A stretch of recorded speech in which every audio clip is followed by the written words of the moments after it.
Hi, this is Momo. Welcome to another episode of Around the Fire with Momo. Today I'm joined by Mike Hardcastle, a Bitcoiner, an ostrich, and the author of Why Bitcoin, a History and Guide.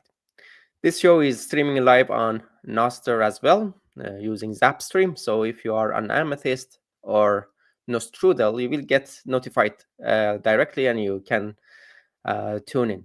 For everyone else, I'll be sharing the link very soon. Feel free to drop your questions in the YouTube chat or on Zapstream. I'm going to be checking Zapstream comments too. And fun fact, I actually met Mike on Nostr and I invited him to the show by attaching a note to a Zap. He is the first person to be invited to the show like this. Welcome on, Mike. Oh, thank you. Is that true? Okay, I didn't Yeah, know you are the first one. that. Okay, yeah, quite a novel way. So it was a significant zap, and I just opened it up and saw the comment and copied and pasted the link. So I booked an appointment in your calendar. I'm gonna use that technique more often. I need to, I think, outzap everyone else to be able to get the people. Yeah. Yeah, or go on to the what is it, the boost bot at the moment, where you have to outzap people to win money, which is Oh, slightly that. controversial at the time. So Yeah. Uh, it's I tried it. What was it? Buzz something. boost buzzbot or boostbot, something like that. Yeah, Yeah, and something like that. yeah, it's splitting everybody. You either hate it or love I'm on the camp who hates it. How about you? it. Yes, I think so. I gave Yeah, it a try. Actually, my note did get circulated, but their interactions were not genuine. When my friends like my note and they share it, that's when it gets real attention. I lost genuine comments in the sea of just people putting rubbish. So yeah, it's yeah, interesting concept though. So Interesting concept, yeah. And yeah, they say that there is no advertisement on Noster, but we have Zaptervisement or whatever it's called, and it's because really working. because I'm hoping a lot of non-Bitcoiners are watching this at the moment. Could I sort of explain what Nostr and Boostbot is, and just kind of Yeah. go? So Nostr is notes and other stuff transmitted on relays, and it was built about 4 years ago as a decentralized social media where you can take back control and own your own content. And because Bitcoin has built it, it's got Bitcoin money built in. So unlike other social media, you can actually use that network, that social media network, to send Bitcoin backwards and forwards. So typically, instead of likes that you get on other social media, you typically send little small amounts of money called satoshis, which are a fraction of a Bitcoin. And that's how you invited me. You sent me, I think it was 420 sats, which is about 30 pence, 40 cents. With a note attached to it, and so it's a useful way of so it's what we call value for value. So you actually, if you like something, you can send money rather than just an arbitrary like, which is one of the powers of Nostr that I really appreciate. Yeah. We're gonna talk about more about that because that's actually in the title of the video. Let's go to the question that I wanted to start the show with. For those who do not know you, who haven't followed you, and also even for me, that I am following your notes, but beyond that, and also I have listened to your interview. Who are you? What was your journey into Bitcoin and Nostr? So I'm a technologist. So I started as an electronics engineer, but wasn't very good.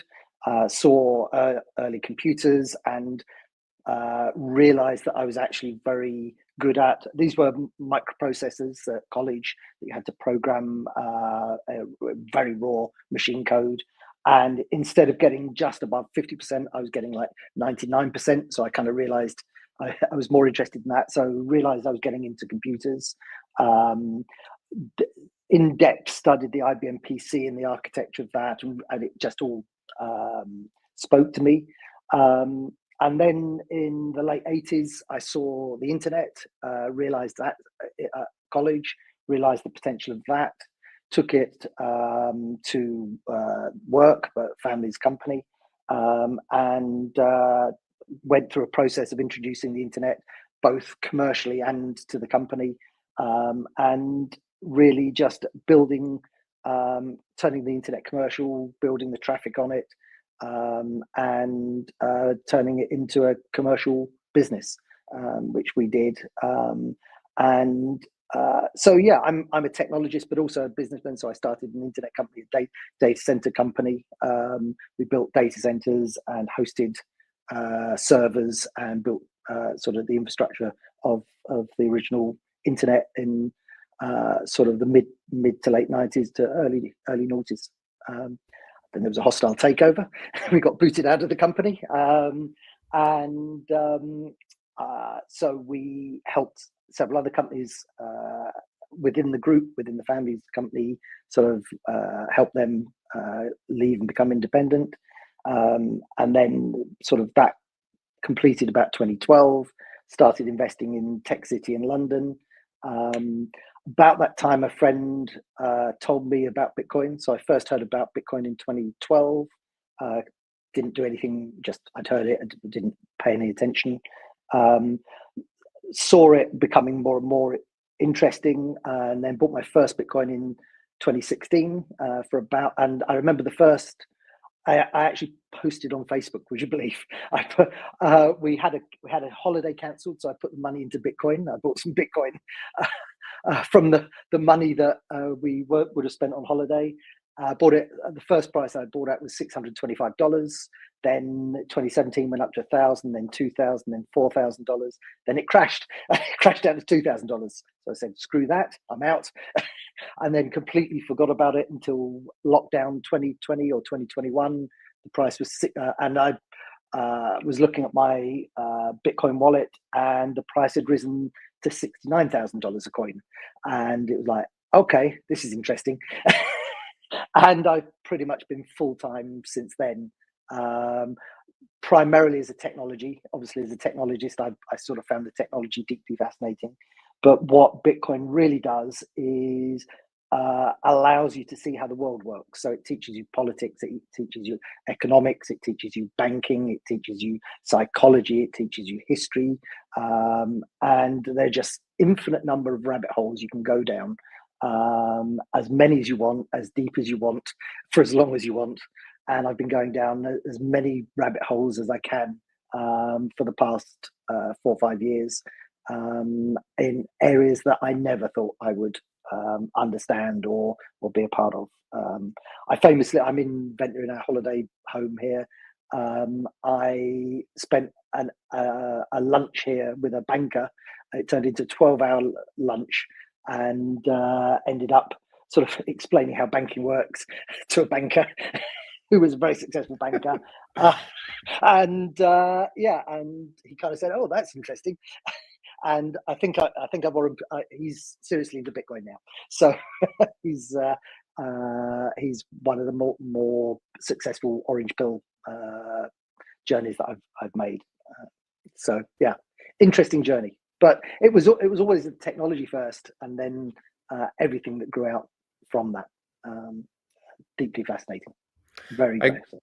I got into Bitcoin at almost the same time, 2016, but don't come after me. I didn't really appreciate it. I didn't really appreciate what Bitcoin was. I was having fun with it. I bought website domains. I donated to websites because, as an Iranian, I couldn't use PayPal, but I had the money that I could use borderlessly.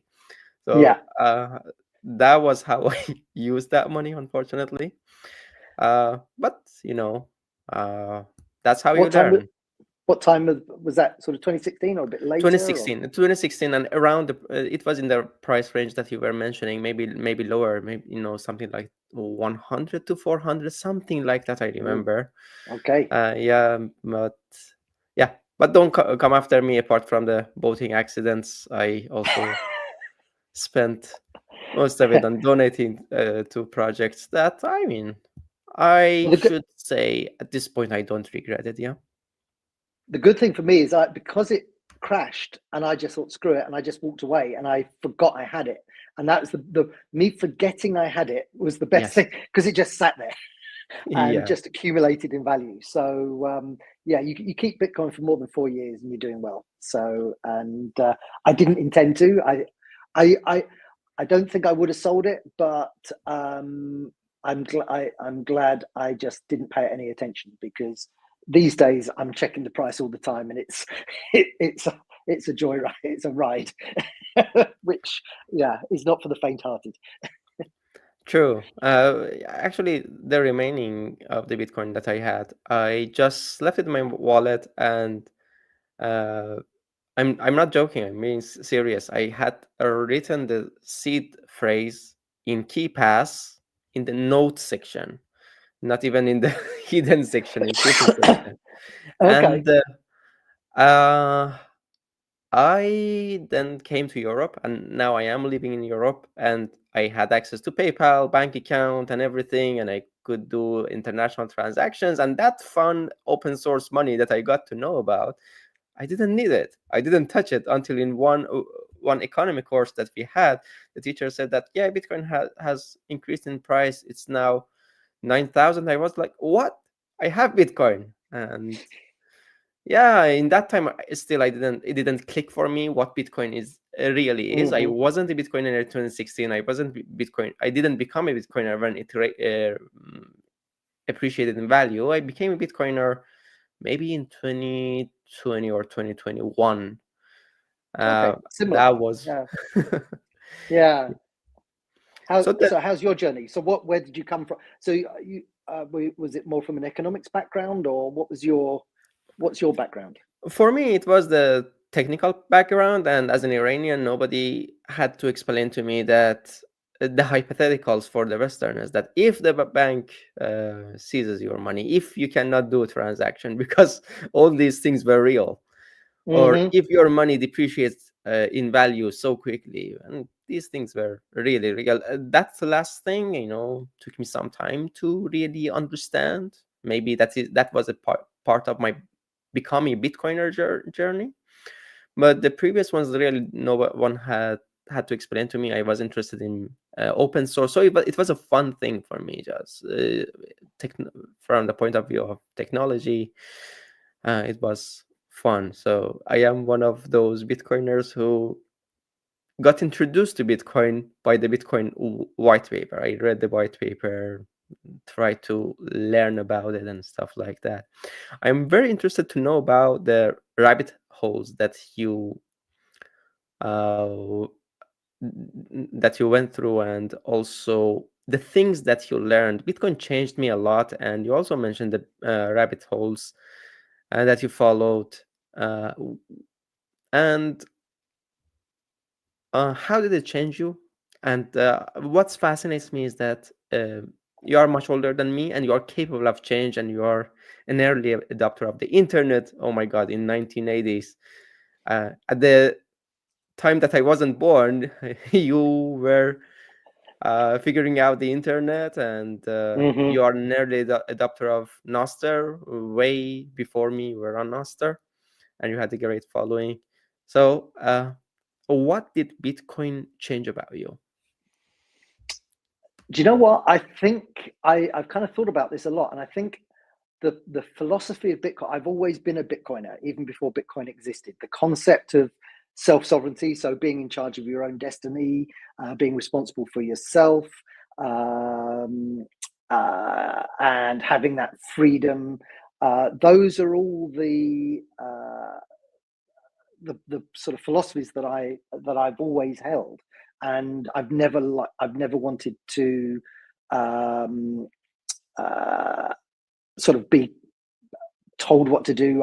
I tend not to adhere to authority figures or be interested in other people's, if they want to tell me something.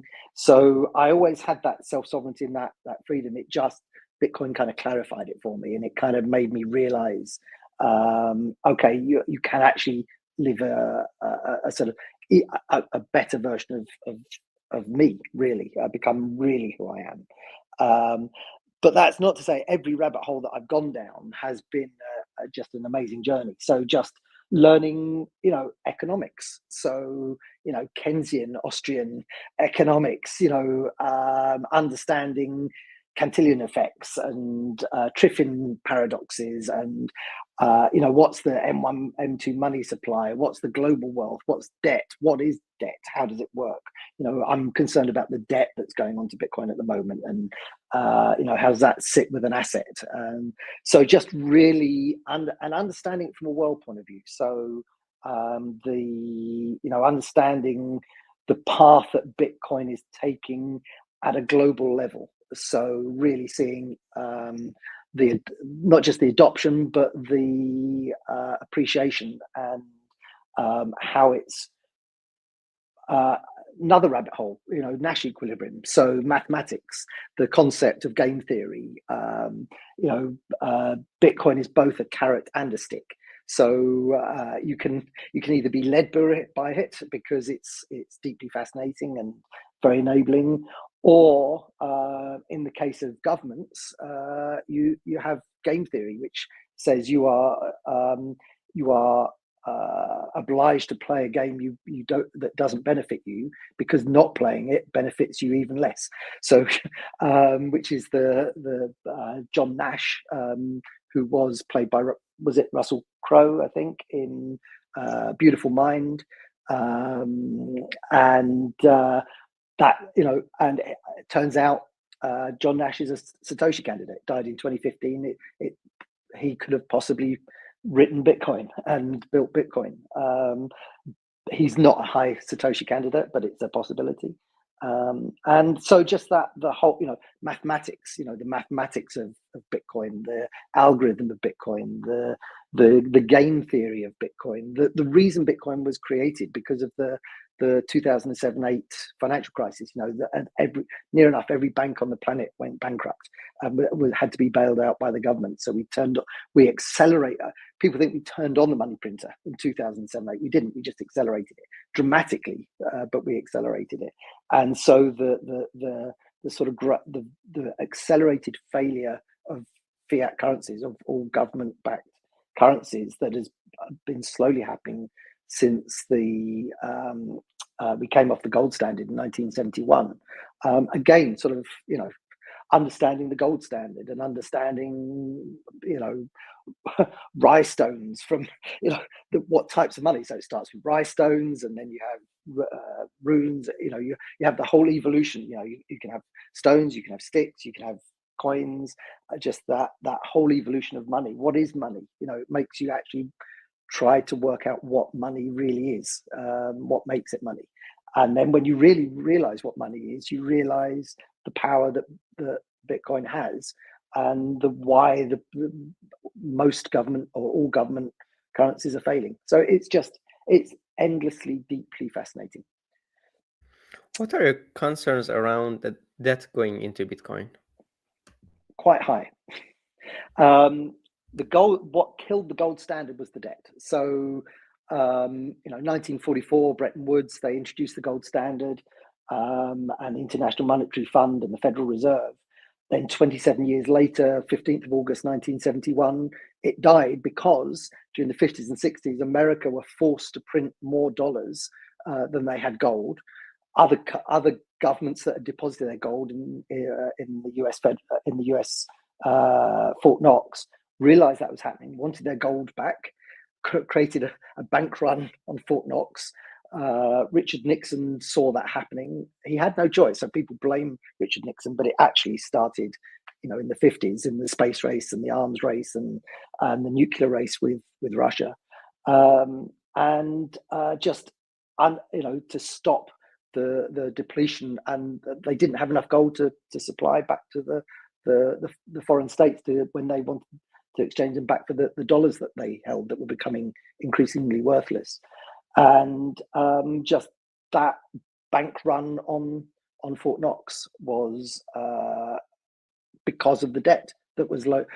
But gold was not supposed to have debt. It was supposed to be a hard asset backed, and it was supposed to be a hard asset backed by dollars. But it was by overprinting the dollars, you suddenly diluted it and put debt on it. And If we continue to do that with so we're doing that with Bitcoin. Michael Saylor, MicroStrategies, has found what we in the Bitcoin community call an infinite money printer, which is he can borrow unsecured debt at almost unlimited amounts, buy Bitcoin, and then sell shares in his company. Now, personally, it's been unbelievably successful. He's turned his $1 billion failing company into a very successful $50 billion company, but he's done it through debt. And if as the US start buying their Bitcoin, they want to get from 200,000 to 1 million Bitcoin, they're doing that they want to pay off their $36 trillion debt. So there's about 150 200 trillion dollars of money. There's 454 trillion dollars of wealth on the planet, but there's 315 trillion dollars of debt. And if we include debt in the money supply, then you nearly double the demands on Bitcoin, and it becomes unsecured. And we could end up. So we haven't yet got to the Bitcoin standard. That I think that will happen in the next 5 to 10 years. It will actually become adopted as a gold standard and become stabilized. And the gold standard lasted 25, 27 years because of the debt that was loaded onto it. If the debt is if we continue loading debt onto Bitcoin, which is quite likely, I'm not certain Bitcoin will survive. No, when I say it survived, gold still survives, it's thriving, but if gold matched the money supply, it should not be worth 20 trillion, it should be worth 200 trillion. So gold is about a tenth the price it should be because it's no longer the gold standard. And that could happen to Bitcoin. Bitcoin should match the money supply as a standard. But if we load debt onto it, we may be forced to come off the Bitcoin standard when it gets adopted, and it will become the next gold. Still fine, gold. There's still gold maxes out there, and gold relative to fiat, to government money, is doing very well, but gold is not doing as well as it should have been doing if it had remained as a standard. Yeah, gold is barely keeping up with the inflation. But don't you think that the fact that we can actually hold Bitcoin, and if Michael Saylor puts that, it gets the credit and buys Bitcoin, he's only risking his own company, and if he has to sell Bitcoin, he has a huge load of Bitcoin, and the price goes down, and the people who have appreciated it and are not custodian it with Coinbase will buy it, and then we will prosper. And the gold could not be transported and be used as money by every citizen, though Bitcoin can be. Don't you think that these things are the things that can maybe, or I would say for sure, in case something happens to MicroStrategy, the price would highly be impacted, but the integrity of Bitcoin will not be. What's your thoughts around that? So I wrote an article about this, and I see Michael Saylor and MicroStrategies as almost like the alpha test. So that's the alpha release of loading debt onto Bitcoin. The beta test is going to be the US Strategic Bitcoin Reserve. So Strategy's got 500,000 Bitcoin. The US is going to put 1 million. If the US is successful, other countries will match that and load Bitcoin to pay off their debt. So Saylor's the alpha test. The US Strategic Reserve is the beta test of debt, and the full release will be if we load the 315 trillion of debt that the world has and try to pay that off with Bitcoin. And so, yeah, I totally agree. If strategy fails and he sells off his Bitcoin, the price will dip a bit, but it'll be absorbed and it's not a big thing. Even the US at 1 million, again, if that fails, it will sell off and the price will dip. We'll all buy the dip and we'll get even richer. That's all great. But so alpha and beta test you can get away with. The full blown, do we really want to load $315 trillion of debt with Bitcoin? And I don't know that we do. I'm not, that doesn't sound good to me. That's how gold failed. But that said, we're talking 5 to 10 years for Bitcoin standard to come in to until we get to the Bitcoin standard, and gold took 25, 27 years to fail. So we're talking at least that. So we're talking 30, 35 years of a life cycle playing out. That's fine for me. You might still be around, but you'll still be okay. But we're talking like 30 plus years is a projected timeline of this. We're not talking next year or the next 5 years. So this is a very, very long time concern, and I don't think I'll ever see the result. Or maybe we all will. Maybe it gets accelerated also, and we will see what happens. Let's see. Interesting times, exciting times ahead. What do you think? What's your view? Have you? I would say that it is just going to affect the price, and maybe some people who haven't understood Bitcoin and self-custodying Bitcoin well, they would be deterred, but maybe they would come around. The way that on a micro scale, we saw it with Elon Musk writing a tweet about Bitcoin, the price just shooting up high, and then when he wrote that it's affecting the climate, we are stopping to sell our Tesla for Bitcoin. It went down, and when it was around 20,000, FTX happened. Elon sold his coins, and we were fortunate people who bought Elon's coins. So I think something like that would happen, and maybe the price decrease would be huge, which is again not a bad thing for true believers. Sometimes we look like religious people. The other point I should quickly put in is the concept of rehypothecation, as in if you've got paper Bitcoin, which sounds a weird thing, but you have paper gold. So there's way more people own way more gold than exists because you have a certificate. You don't actually hold the gold, and ETFs give the ability to they're highly regulated at the moment, so it's not happening at the moment. Everything is highly audited, but as things evolve, so shorting, it's when you short shares. So the original concept of shares is if you own shares in Microsoft and I think they're going to go down, I borrow your shares, I sell them, I wait for the price to go down, I buy them back, I give you back your shares, and I keep the difference, and I maybe give you some interest payment. That was the original concept.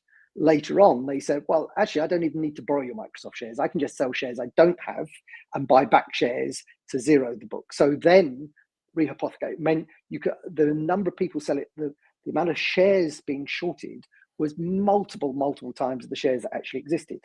And then that got translated into the monetary markets in 2007, 2008 monetary markets, and the rehypothecation of mortgages, where you were selling mortgages that were useless, and everybody was betting on the mortgages, and so you created a cascade effect. And that could happen with Bitcoin. So you could have rehypothecation of Bitcoin and creating paper Bitcoin way in excess of the 21 million that's ever supposed to exist. And that could be in it. So you have ETFs in America, but in the UK and I think some other places, we have ETNs, exchange traded notes, and they lend themselves to a rehypothecation extremely well. And that's I think in the UK we've just passed a Bitcoin ETN, which is the dangerous version of an ETF. It's scary.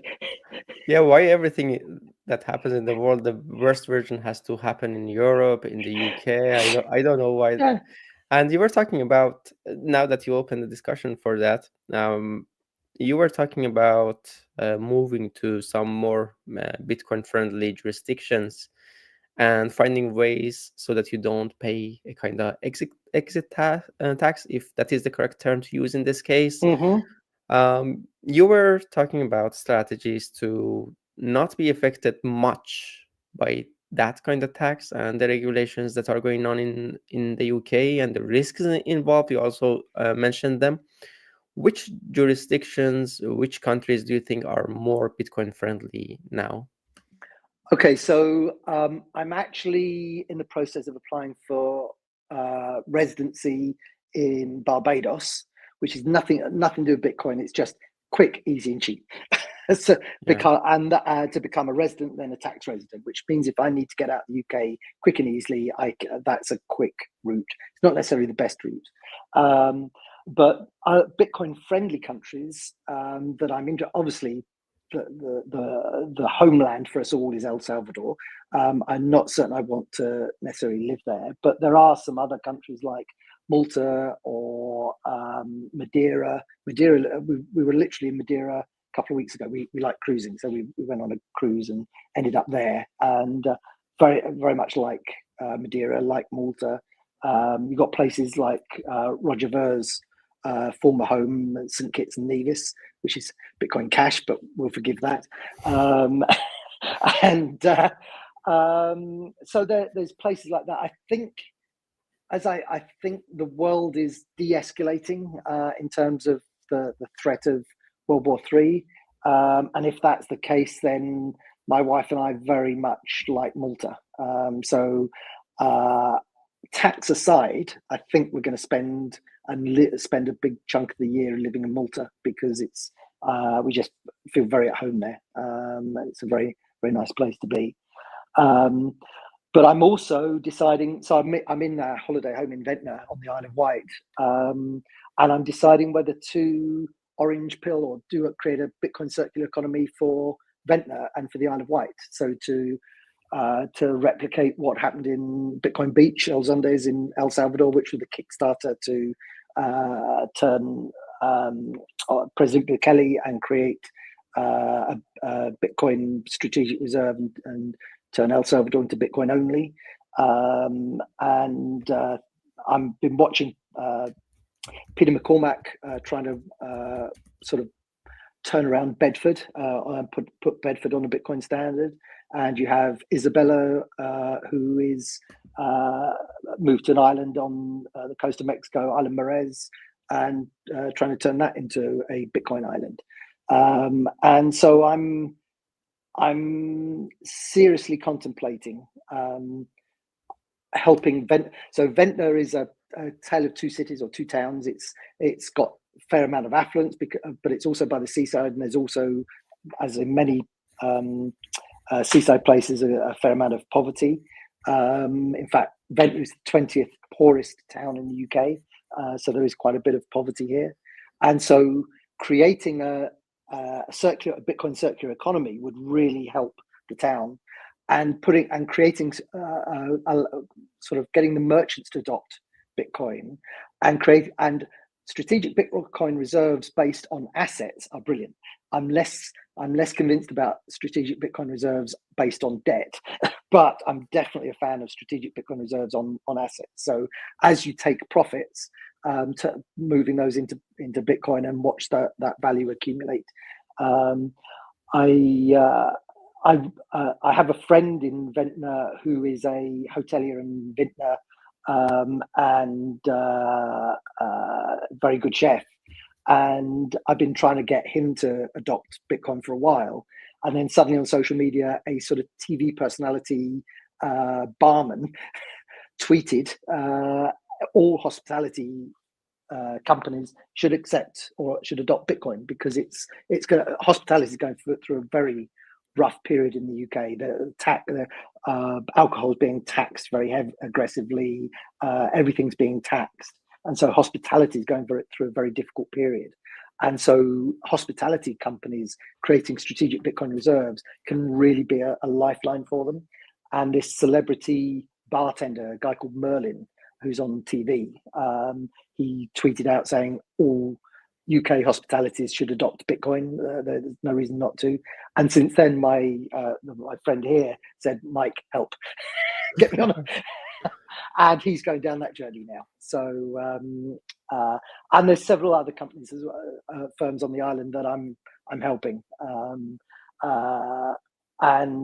So if I can convince the merchants to adopt Bitcoin, I think it starts with the merchants and to use it to create a circular economy, to spend and to receive and also to store. I think that will, over time, 5-10 years, really boost the the wealth in Ventnor and then move that out across the rest of the island. This I'm is quite something interested. fascinating idea. Have you started it, and have you been successful in talking people into it, or is it some project that you are going to start? So I've got 3 people in Ventnor that are now very seriously and very heavily into Bitcoin because of talking to me, but I haven't. I'm deciding what to do. So do I go to a Bitcoin friendly country and sit back and relax and have fun, or do I stay and fight? And I am by the day thinking it's more interesting to stay and fight. And I mean, I'll take long holidays, but I think that's a useful project for me. You know, it gives a real deep sense of purpose and meaning, and gives leaves a legacy.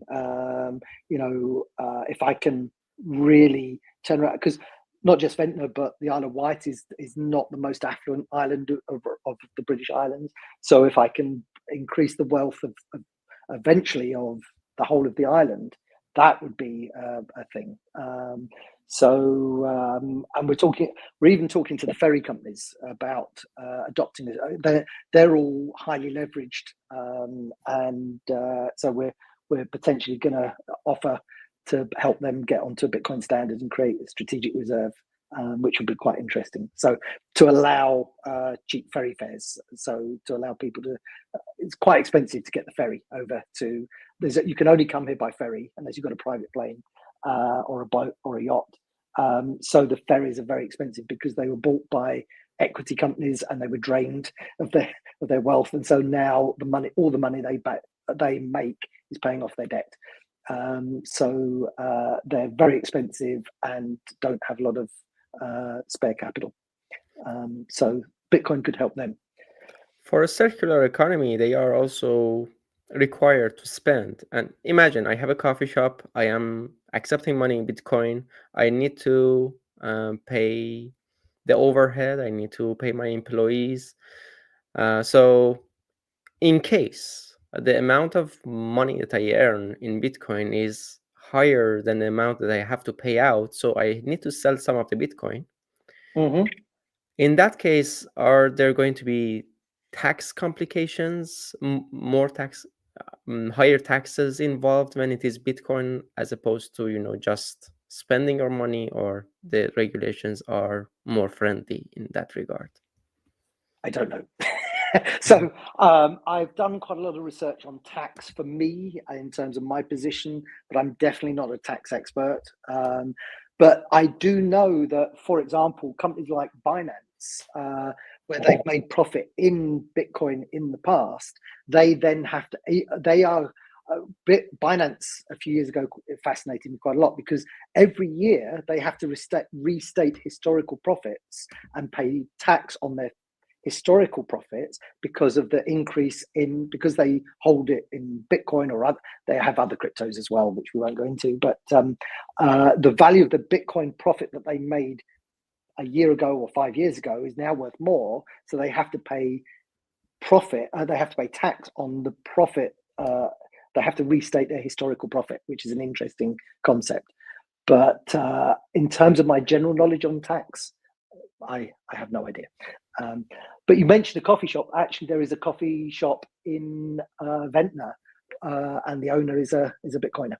They don't use it in the coffee shop. They don't accept Bitcoin, but they hold Bitcoin, and nothing to do with me. This is pre-me. Yeah. That's what I want to get to. That you said that you have orange pilled about 30 people one-on-one. What the fuck, man? How did you manage to do that? I want to know your strategy. Because I'm producing content in English and Persian, and in Persian there's been more content that I have created, though I am focusing on English now. My one-on-one reach has been very low. Well, the content that just circulates through the internet is more successful, but the number of people that I have orange pilled one-on-one or with the help of other friends may not exceed the number of the fingers on one hand. What do you do? How do you achieve it? Probably bore them. so, Mhm. so I'm not afraid. So I'm still on all the legacy social media platforms, and for the last year or two, I've kind of gone public on those and said, I'm a Bitcoiner. This is who I am. This is the reason for the book. So I'm not an author. I'm not trying to sell books, but the purpose of writing the book was to kind of give my message some credibility. You can read the book. It tells you how Bitcoin comes about and how it works, and that's it. It doesn't say anything else. But it was really to say to I'm you can I have a fair amount of knowledge, and I have a fair amount of experience in this. You can listen to me, and I do know what I'm talking about. Two very effective things: download Wallet Satoshi and send them £10 worth of Bitcoin, and then wait a year and it's 20, £30. It's like, oh, Mike, that £10 you sent me is now £30 or whatever it is. And it's like, okay, do you want to know any more? Yeah, okay. So that's very powerful. Just send them some Bitcoin and just leave it. Just don't say anything. Just let them accumulate it. Give them a copy of a book. When they come back and say, oh, it's worth 20 quid. Okay, read the book. Now what do you want to know? It's just being able to talk to them and sort of explain very personally. So I would say about 50% of people that are friends and family, 50% of people that I just meet, I know but not particularly well. What's interesting is I'm on Facebook. So if I post on holiday, I might get sort of, if I'm posting drinking a cocktail by a pool, I'll get like 50 likes and lots of comments. If I post Bitcoin on, if significant things happen in Bitcoin, I'll post that on Facebook. I get zero interactions, literally zero. But every now and again, I get a Facebook Messenger DM, direct message saying, Mike, that Bitcoin, can you tell me a bit more about it? So the number of people I have, I'm direct messaging on Facebook Messenger is, I'd say, probably about a third of my Facebook friends they're all messaging me directly, and they all want to know about it, but they want it to know about it in secret. They don't want to know they're asking. They don't want it known that they're asking me questions about it. But quite a few are dipping their toes into Bitcoin, and I always say don't buy it. Find out about it first. So, or if you're going to buy it, just buy a tiny amount, like £10 or £100 or a few dollars or whatever. Just get some experience and just use an actual wallet and send, give it to your husband, wife, son, daughter, father, whatever, and send money backwards and forwards and see how easy it is, and just how incredibly easy it is to use, and how incredibly powerful it is. And you don't need a third party. You don't need to trust anybody. You don't need to get permission. Nobody's taking a cut. It's peer-to-peer money, and you can just send it to anybody. And you can send $1 as easily as you can send $1 billion if you've got $1 billion. There's no difference. It's just that it's your money. It's not government money.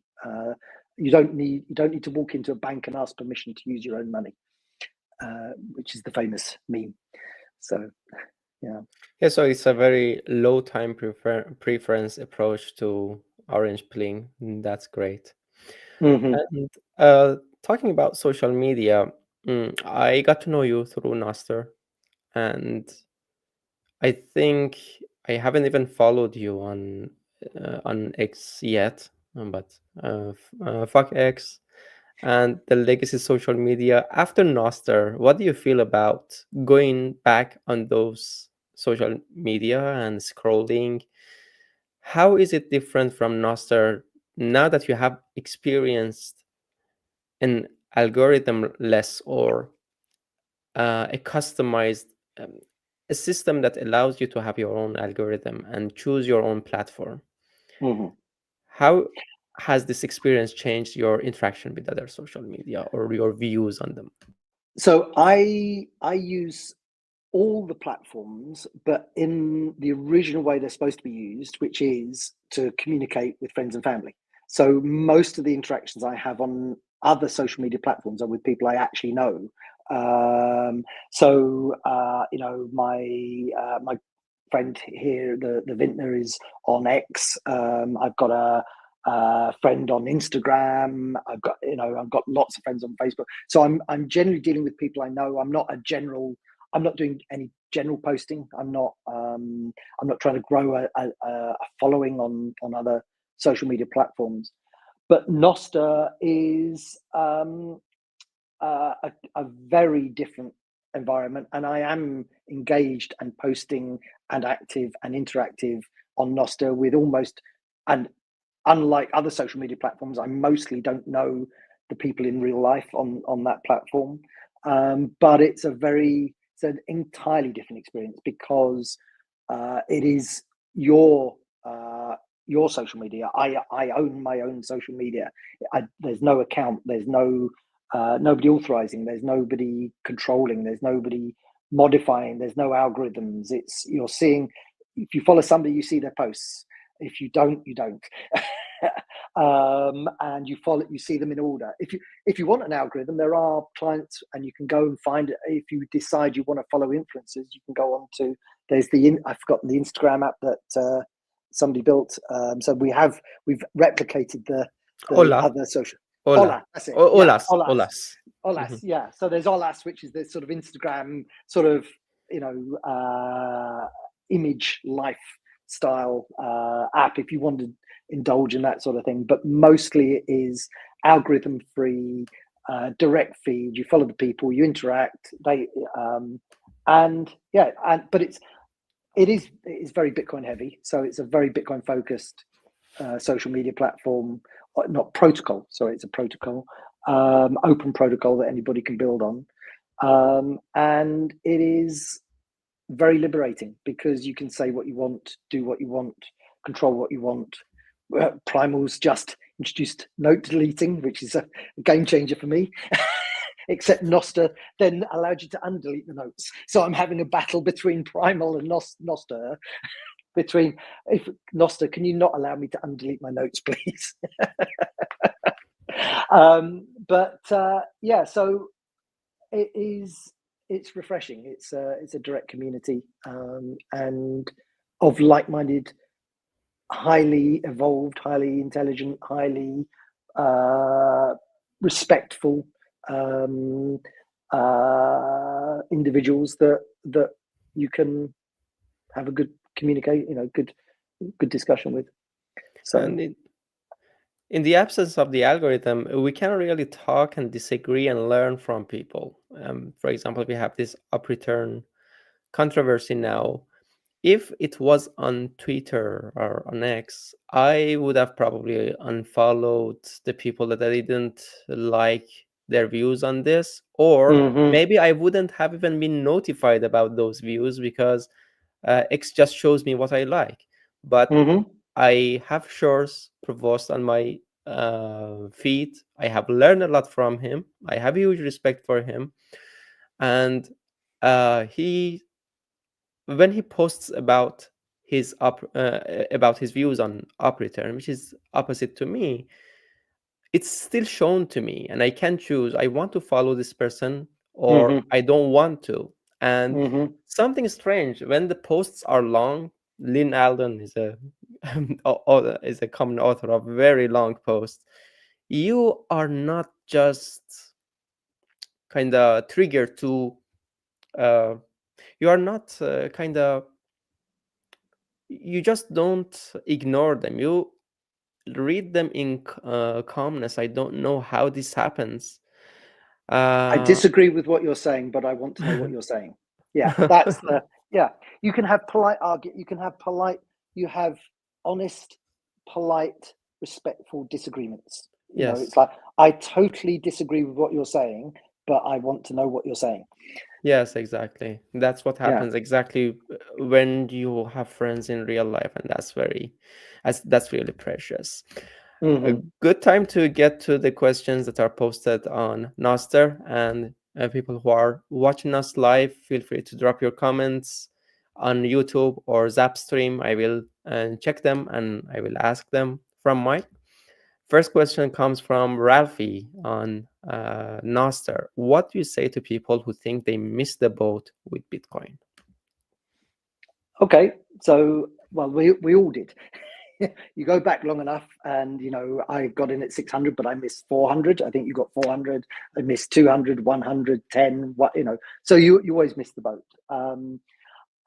We are in a bull run year, so prices are going up this year, and you have more or less to the end of the year, or between September, and in a sawtooth pattern, it's more or less gonna go up. So now, this is the time, because of the halving that happened last year. It's the supply got cut in half April last year, so that's pushing up the demand and the price. A strategy a lot of people use. I've never done this myself, but it is a very good strategy. It's called DCA, so dollar cost averaging. So you don't know what any price is. If you try and guess the market, you say, okay, it's up today or down. You're going to get it wrong. You can't second guess the market. But what you can do is just buy a little bit every day, or once a week, or once a month, or whatever. And so you sort of miss the highs and the lows, and you kind of get an average. And so just keep on buying. If you want to get into Bitcoin, just start small. Just buy $10 or $100 or whatever, and then when you feel more confident, buy. And just buy. If you don't know how to monitor the price action, or you're not certain about it, and let's be honest, nobody does, then you just keep on buying small amounts each week or each month, or whenever you can. And that's a good way of flattening off the volatility, and just generally buying the increased value. The next comment, I need your deciphering on that. Shishi21M. You tell them gold is 20T, and I think maybe he means trillion. Trillion, yeah. And that's the next target. I thought that it was, what's the next target? Do you have any comments on this comment? Yeah, so, well, we're hoping, there's a potential that Bitcoin will flip gold this during this bull run. So we don't know the exact price of gold. It's anywhere between 14 to 20 trillion. We don't know the entire supply. So you can definitely argue about what the supply is. But the target price for Bitcoin to flip gold is somewhere $700,000 to $800,000, and that could very well happen this halving. If it doesn't, then it definitely will next. I think Bitcoin hitting $1 million is only a case of when, not if. Yeah, it is kind of, there's this famous rank. If Bitcoin were a company, we're going up. I think we just flipped Amazon. I think we're now more valuable than Amazon. We're on the heels of, is it Microsoft or somebody? So we're gradually, and you've got gold at the top. Yeah, we're going to flip all of the other companies very quickly, and gold perhaps by the end of this bull run. But all my years of studying and understanding Bitcoin is, what I know is I don't know what the price is going to be. And that's, the more you know, the more you know how little you know about price. And but general price predictions for this halving I've seen range from between $200,000, $200,000 and $1 million, somewhere within that range. What it will be, I don't know. It could be more, could be less. It's almost certainly going to be higher than it is now. But I think the lowest that somebody predicted was 120, and the highest was, well, it's about $1 million. So somewhere within that range, somewhere between September and December this year. Oh, 1 million. Sorry? 1 million by then. That would be very unlikely, I would say. As much as you think so? I think I have so, a bet. I have a bet with a friend. If it gets over 500,000, so by the end of the bull run, if it goes over 500,000, he has to buy me dinner at a very expensive restaurant. If it doesn't, I have to buy him dinner at very expensive. So I've got a bet. I've put my foot in the line at $500,000. But till the end of the cycle, so that's a reasonable timeline, rather, I would say. Yeah. INPC, who's got the best beard, Bitcoin Mechanic or Jameson Lop? What do you think? It's, and I it's think me. and it's an aesthetic question, I would say. Well, yeah, okay. It's a fun question, but have you seen Bitcoin Mechanic? It's a great beard. I mean, that's a proper heavy duty beard. But at least he's got hair on his head, whereas Jameson doesn't have all his hair's down there. So yeah, very different look. But yeah, I'm not a beard expert. I grew this. This was my first beard that I grew during lockdown.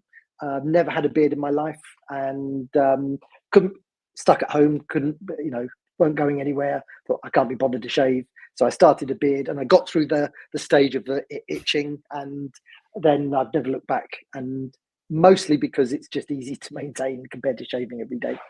Yeah, But I quite like it as well. Definitely is. Mhm. Yeah, my Okay, wife so doesn't like kissing me so much, though. That's the only thing. She prefers me clean. Yeah, but other than that, she quite likes the look. But kissing is not so good. Yeah, true. It's another testament to the fact that you are capable of change. Doesn't matter how old you are, and that's a really good quality to have. And another aesthetic question: where's the shirt and tie, Mike? So, and this question is very important to me because it is on Zap stream directly from my path to So I'm fire. actually wearing a conference Bitcoin t-shirt. So it's an ATM t. So I wore a shirt for the last one. I don't wear tie. Well, I wear ties if I'm going out somewhere nice. But I in the winter. So in the UK, because it gets cold in the winter, so I generally prefer wearing a shirt because you can put a t-shirt on underneath, so it's a bit warmer. And then come the summer, I switch to a t-shirt. But yeah, I prefer to dress. I'm sort of more old school dress wise, but yes, I've gone casual tonight. Okay, I have a shirt in the bedroom. I can put one on if you want. And I would say that this is the last question, and related to Jameson Lopp and Bitcoin Mechanic. It's not just discussion between these two people, but have you got views on removing the limit on up return, or what your thoughts are? So I'm definitely. I actually posted about it today. So I think the argument at the moment is overplaying. I don't think it's that important, but there are bigger things going on. First of all, in the discussion itself, I am on the camp of keep not opening up the op return limit. Op return is basic. So for non-Bitcoiners, we have the opportunity to open. There's a general purpose text field which is limited to 80 characters at the moment, and there is the Bitcoin developers called core developers they're actually pushing through a change that allows an unlimited size field. The reason they're doing that is to make it easier to store arbitrary data, which we've been doing for some time since updates from 2017. So SegWit in 2017 and Taproot in 2021. Since 2021, we've been able to store unintentionally arbitrary data like cat JPEGs on the Bitcoin blockchain, so non-monetary data. And there's a big debate. So the Bitcoin core team say we've got JPEGs anyway. We might as well support them and make them less harmful, make them less malevolent.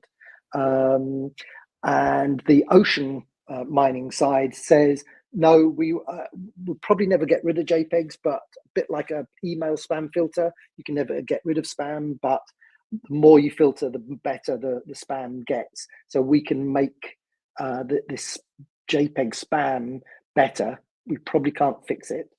And I'm generally in the camp of ocean mining. But there's a bigger, but the three things that came out for me were: one, we're too centralized on one version of Bitcoin Core. We need to move away from just we need to have options, and NOTs is a viable option for that. Secondly, we got we started trusting Bitcoin Core and not verifying. So we need to remember one of our core tenets, which is verify, don't trust. And the third is I generally don't want JPEGs stored on my nodes, and I don't want non-monetary transactions going on the Bitcoin network. So I am on team Ocean for that. But I think we're forgetting this is part of a much bigger, much longer strategy for Ocean, which is to remove the stranglehold and the dominance that Bitmain, the big mining company, have on Bitcoin mining. Bitmain have 90% of all the CPUs, the ASICs, the mining hardware, and they also have a huge influence on a lot of the mining pools. And so Ocean are trying to properly decentralize Bitcoin mining again, and with their pool, they're incentivizing miners to be paid more, to not follow the Bitmain model of pay per share, which is you get paid whether you mine a block or not. Ocean is saying, no, we'll pay you more, but it's a less reliable supply, because if we don't get a block, you don't get paid. But eventually we'll get a block, and on average we'll get blocks, but it's unreliable when we're going to hit a block. And they're saying, but you'll earn more. It's a less reliable income, but you will earn more and make more profit, is their message. And I think that's making mining companies less dependent on Bitmain, and giving them greater profit gives them greater financial freedom, to give them the freedom to not accept JPEGs. And that's the long-term goal that I'm seeing, that I don't see anybody else talking about right now. So yeah, sorry, quite a long answer. Yeah, no, I appreciate that. And we have covered really good questions, and it's been a very nice chat. Before we wrap up, where can people follow you? I've already included your Nostr pub key and your NIP5 there, and also the link to your book. Let us know about your book and where we can find you. Okay, well, it's on Amazon. You can just search Why Bitcoin Mike Hardcastle. I'm not trying to sell the book. It's purely to kind of, so I'm not an author, I'm not trying to make money. It is purely to prove I know what I'm talking about, that this has some orange pill people that you talk about. I think that has been the objective. Yes, yeah, to convince people that it's real. I think a lot of people think, oh, Bitcoin's this funny money that's not real, and a physical printed book kind of makes it more real, more visceral, more tangible. So that's the purpose of the book. So I'm not. If you're not a Bitcoiner, you've been watching this and you're interested, yeah, go ahead and buy your book. But if I know you and you've bought the book, let me know and I'll send you the money in Bitcoin when you set up a wallet. So I'll refund you the cost of the book if I know you. If I don't, I won't. Yeah, MikeHardcastle.com is my website. It's my old website, so it's got a lot of my legacy stuff on it as well, and it's not particularly Bitcoin focused, but that links to everywhere. So MikeHardcastle.com connects everything everywhere. Yeah, that's it. Great. It was nice chatting with you, and thank you for your time. And a huge thank you to everyone who followed along on this live. Have a great rest of the day. Thank you very much. Thank you.